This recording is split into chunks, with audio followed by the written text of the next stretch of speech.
여러분 반갑습니다. 전기는 빠지직 송건웅입니다. 오늘은요 이 감지기의 도통시험 원리가 도대체 무엇인지에 대해서 여러분과 함께 이야기를 나눠보려고 합니다. 제가 여기 그림을 좀 그려왔어요. 제가 수신기 하나 그려왔고 수신기에서 결선되어 있는 감지기의 선로를 그려봤습니다. 사실 감지기라고 하는 것은 여러분도 잘 아시겠지만 어떤 화재가 발생했을 때 그 화재를 연기로서 측정할 수 있고 혹은 불꽃 아니면 열로서 감지를 해서 그 수신기 쪽에 신호를 보내주는 역할을 하고요. 수신기에서 화재가 감지가 되었다는 것을 관리자가 이제 판단을 할 수가 있는 것이죠.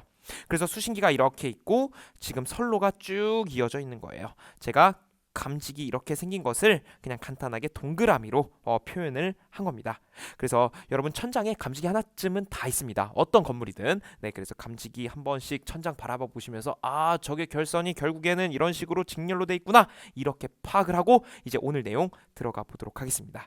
자, 일단 감지기의 도통 시험이란 도대체 무엇이냐라고 한다면 우리가 도통 시험을 하는 이유는 감지기가 결선이 제대로 되어 있는지 사실 일일이 확인하기가 쉽지 않습니다. 그래서 이렇게 직렬로 연결된 이 감지기 선로를 도통 시험이라는 것을 통해서 제대로 결선이 되어 있는지 혹은 단선되진 않았는지 단락되진 않았는지 이 내용을 판단할 수가 있게 됩니다. 자, 그럼 바로 한번 들어가 볼게요. 이거 선로는 직렬로 연결되어 있는 것이고 여기 종단 저항이라는 게 있습니다. 바로 이 종단 저항이 존재하기 때문에 우리가 도통 검사를 할 수가 있는 거예요. 제가 그 원리를 오늘 제대로 말씀드릴게요. 그 다음에 여기 우리가 이제 전압을 측정할 겁니다. 그러니까 그런 거예요. 도통 시험을 통해서 어떻게 왜 선로가 제대로 되어 있는지 파악할 수가 있느냐라고 한다면 이 저항에다가 다시 이 검사할 수 있는 저항에다가 전압계를 하나 달 겁니다. 그럼 이 전압계에 어떠한 전압이 측정되느냐에 따라서 회로가 제대로 구성되어 있는지 아닌지를 판단할 수가 있죠. 그럼 바로 한번 들어가 볼게요. 여러분 평상시에는 전류가 어떻게 흐릅니까? 전류가 이렇게, 자 다시 회로를 제가 잠깐 그려놓고, 자 평상시엔 전류가 이렇게 가서 이렇게 돌아오는 거예요. 그리고 직류 24V가 공급되고 있는 것이고요.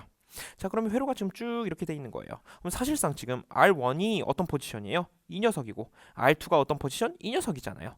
결국엔 이 회로고, 그럼 24V는 어떤 포지션입니까? 바로 이 V의 포지션이 되는 것이죠. 자, 그러면 우리가 이거 들어가기 앞서서 우리 전압 공식이 하나 있습니다. 그 전압 분배 법칙이라 그래서 이 저항이 얼마만큼의 전압이 걸립니까? 이 저항이 얼마만큼의 전압이 걸립니까? 라는 공식이 있어요. 그래서 이곳에 걸리는 전압을 저는 V1이라고 하고 이곳을 V2라고 했을 때 V1에 걸리는 전압은요 R1 더하기 R2분의 R1 곱하기 전체 전압 V가 되는 것이고, 자 V2를 구하고 싶습니다. 그러면 R1 더하기 R2분의 R2를 분자에 올려주고 전체 전압 V를 해주면 됩니다. 그래서 이것이 전압 분배 법칙이라는 공식인데 이거 그냥 참고용으로만 여러분 파악을 해주시고, 자 그다음 만약에 이 감지기에서 화재를 감지했다라고 한다면 이렇게 선이 붙습니다. 선이 붙어요. 그러면 회로가 결국엔 이렇게만 형성이 되는 거거든요. 왜냐하면 요 뒤쪽으로는 전류가 갈 이유가 없습니다. 갈 이유가 없죠. 왜?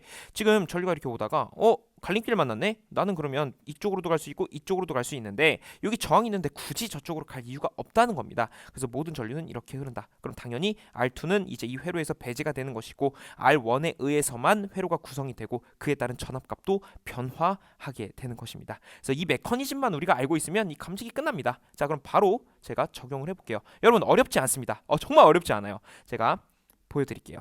자, 평상시 전압 측정. 자, 여기서 전압 측정한다 그랬죠? 평상시엔 몇 볼트가 찍혀야 되느냐? 자, V 평상시라고 해볼게요. 평상시에는요. 자, 이곳에서 전압이 궁금한 거잖아요. 그럼 회로의 저항이 어디 있나 보니까 여기랑 여기가 있네요. 그러면 2K랑 10K를 써주는 거예요. 그럼 2000 더하기 1, 10, 100, 1000, 만 10K는 이제 만이 되는 거니까, 그러면 2000옴과 10,000옴을 분모해 써주고 어디서가 궁금하다고요? 우리 여기 2K옴에서 정확히 2kΩ에서 몇 볼트의 전압이 측정되느냐가 궁금한 거예요. 그래서 여기 2000을 써줍니다.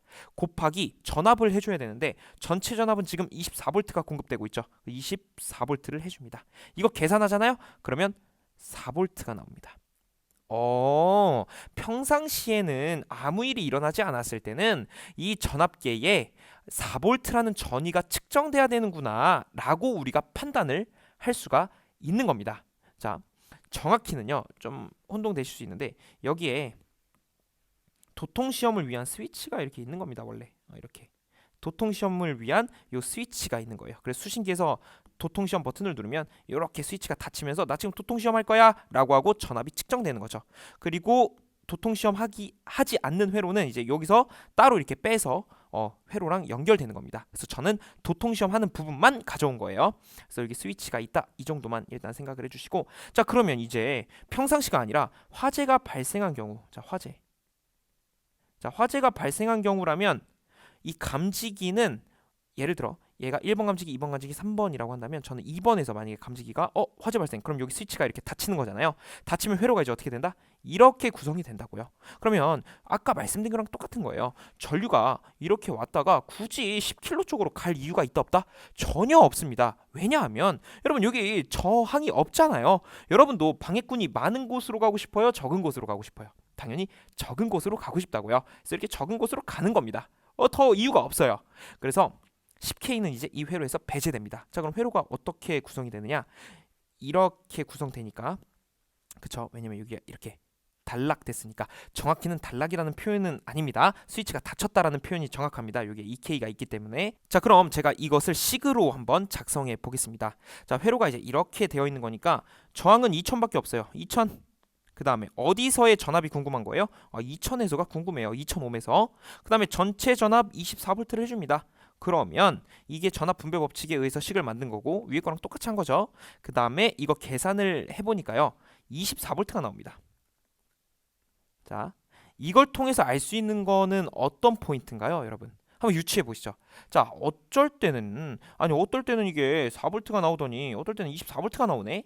자 평상시에 아무 일도 일어나지 않았을 때는 4V가 도출되는 게 맞아요. 그러면 이 전압을 측정했을 때, 이 스위치를 닫고 전압을 측정했을 때 4V가 나오면 이 회로 모두 정상적이다 라고 판단을 할 수가 있는 것이고, 자 회로를 딱 닫았어요. 도통시험 스위치 딱 눌렀어요. 그랬더니 전압계에서 24V가 측정이 됩니다. 이러면 어딘가 지금 문제가 생긴 겁니다. 뭐 화재에 의해서 여기가 스위치가 닫혔든 아니면 어떤 감지기 고장으로 인한 스위치가 닫혔든 지금 뭔가 문제가 생겨도 생긴 거예요. 24V가 측정되면. 그래서 일반적인 경우는 4V. 그 다음에 어떤 문제가 생겼을 땐 24V 측정이 되더라. 자 그럼 한 가지 더 궁금해져요. 아니 그러면 여기 이렇게 여기 3번이 돼도 똑같은 겁니까? 3번이 감지해도, 화재를 감지해도 마찬가지죠. 왜? 어차피 이렇게 와서 10K 쪽으로 못 가잖아요. 그쵸? 이렇게 돌아오는 거잖아요. 이렇게 해서 이렇게 돌아오더라. 그래서 어디 감지기에서 고장이 나더라도 이 10K가 말단에 종단에 있기 때문에 우리는 이러한 결과값을 얻어낼 수가 있더라. 자 그럼 한 가지만 더. 여러분 만약에 이번엔 단선이 됐어요. 선이 아예 끊어진 겁니다. 여러분 여기 선을 끊어봤어요. 자 여기 선을 끊었어요. 자 이럴 때는 전압이 어떻게 측정돼야 되는 거예요? 단선이 됐기 때문에. 자 단선 시에는 자 V 단선은 그냥 0V입니다. 왜냐하면 지금 24V가 공급이 됐는데 여기서 끊겨버렸잖아요. 그럼 이 양단에 전압이 걸릴 수 있다 없다? 없습니다. 그렇기 때문에 만약에 단선이면 0V가 되더라. 그러면 우린 세 가지 케이스를 뽑아낼 수가 있습니다. 자, 첫 번째, 평상시의 전압은 4V예요. 4V. 이거 스위치 내렸을 때 4V 나오면 감지기 아무 이상 없다. 괜찮다. 자, 근데 이거 스위치 내렸는데 24V 나왔다? 그럼 화재 혹은 감지기 이상이에요. 화재가 안 났는데 이렇게 나온다는 것은 감지기의 이상이겠죠. 그 다음에 단선이다. 그러면 무조건 0V 나옵니다. 이런 식으로.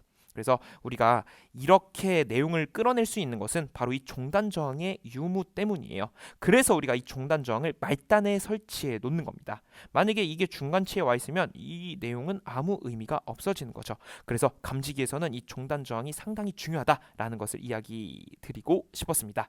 자, 그 다음에 이건 도통 시험을 할 때 사용하는 회로고, 이제 여기 스위치가 이제 안 닫았을 때는 이게 따로 선이 따서 이제 감지기 쪽으로 가게 됩니다. 그래서 그 내용에 대해서는 제가 추후 영상으로 다뤄보도록 하고, 여러분이 이 정도 내용만 알고 있어도 감지기에 대해서 어느 정도 알고 계신다라고 생각할 수가 있겠습니다. 그래서 저는 오늘 감지기의 도통시험 원리에 대해서 여러분께 소개를 해드렸고, 저는 다음 영상에서 좀 더 유익하고 좋은 내용으로 찾아뵙도록 하겠습니다. 여러분 감사합니다.